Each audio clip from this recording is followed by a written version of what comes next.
মানুষ যেমন বালিশের খোল। বালিশের উপরটা দেখতে কোনোটা লাল কোনোটা কালো, কিন্তু সকলের ভিতরে সেই একই তুলো। মানুষ দেখতে কেউ সুন্দর কেউ কালো, কেউ সাধু কেউ অসাধু, কিন্তু সকলের ভিতর সেই এক ঈশ্বর বিরাজ করছেন। সংসারে দুরকম স্বভাবের লোক দেখতে পাওয়া যায়। কতকগুলো কুলোর ন্যায় স্বভাব বিশিষ্ট, আর কতকগুলো চালনির ন্যায়। কুলো যেমন ভুসি প্রভৃতি অসার বস্তু পরিত্যাগ করে সার বস্তু যে শস্য সেইগুলিকে আপনার ভিতরে রাখে, সেই রকম কতকগুলি লোক সংসারের অসার বস্তুকে পরিত্যাগ করে সার বস্তু ঈশ্বরকে গ্রহণ করে। চালনি যেমন তার সার বস্তুকে পরিত্যাগ করে অসার বস্তুগুলি নিজের ভিতর রাখে, সেই রূপ সংসারে কতকগুলি লোক সার বস্তু ঈশ্বরকে পরিত্যাগ করে অসার বস্তু কাম কাঞ্চন আদিকে গ্রহণ করে। বিষয়ী লোকেদের মন গুবরে পোকার মতো। গোবরের পোকা গোবরের ভিতর থাকতে ভালোবাসে। যদি গোবর ছাড়া তাকে কিছু দাও তাহলে ভালো লাগে না। জোর করে যদি পদ্মের ভিতরে বসিয়ে দাও তাহলে তারা ছটফট করে মরে যাবে। বিষয়ী লোকেদের মনে সেই রকম বিষয় কথা ছাড়া আর কিছু ভালো লাগে না। যদি ঈশ্বরীয় কথা প্রসঙ্গ হয় তাহলে তারা সেই স্থান পরিত্যাগ করে যেখানে বাজে কথা হয় সেখানে গিয়ে বসে। পথে যেতে যেতে রাত হয়ে পড়ায় এবং আকাশে মেঘ ঝড়ের মতো হওয়ায় এক মেছুনি এক মালির বাড়িতে আশ্রয় নেয়। মালি ফুলের ঘরের দাওয়ায় তাকে আশ্রয় দিয়ে যথাসাধ্য তার সেবা করলে কিন্তু তার কিছুতেই ঘুম আসে না। শেষে সে বুঝতে পারল বাগানে নানা ফুল ফুটেছে এবং সেই ফুলের গন্ধে তার ঘুম হচ্ছে না। সে তখনই আঁশ চুবড়িতে জল ছিটিয়ে মাথার কাছে রাখল। বিষয়বদ্ধ জীবেরও মেছুনির মতো সংসারের পচা গন্ধ ছাড়া আর কিছুই ভালো লাগে না। কুমিরের গায়ে অস্ত মারলে অস্ত ঠিকরে পড়ে যায়, তার গায়ে কিছুতেই লাগে না।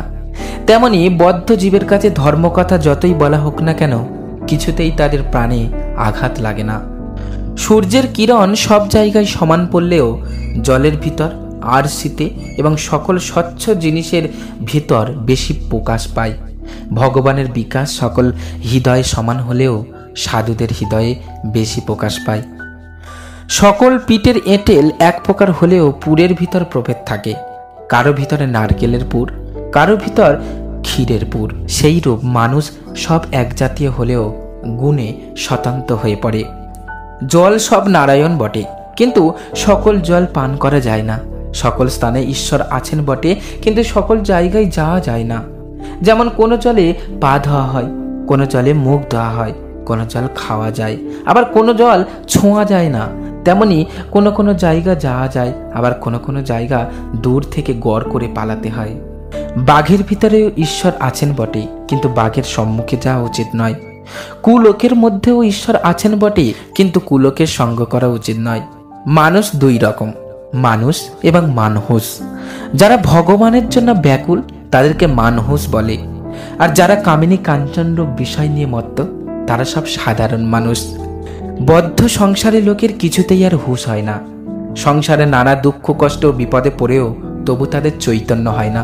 যেমন উট কাটা ঘাস খেতে ভালোবাসে, খেতে খেতে মুখ দিয়ে রক্ত দরদর করে পড়ে, তবুও সে কাটা ঘাস খেতে ছাড়বে না।